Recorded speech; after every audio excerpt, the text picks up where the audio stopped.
Miandry fatratra ireo drafitra fanohanana ny toe-KARENA avy amin'ny fitondram-panjakana ny solombavambahoaka.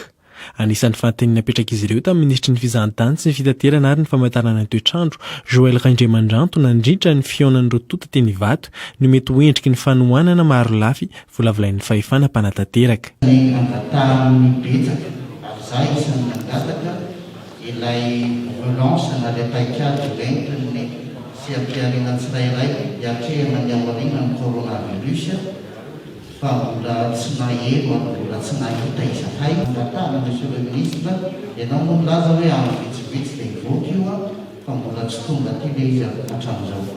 Ny filohan'ny repoblika ihany no afaka mamaly ny fanontaniana satria mora ireo mpandraharaha avy amin'ny sehatra maro samihafa izy amin'ny toetrandro ity, hoy ny minisitra mandritra ny valiteniny. Natsidiny ihany anefa ny drafitra efa noman'ny departementin'ny Fizahan-tany entina manohana ny mpisehatra eo amin'ny tontolo io.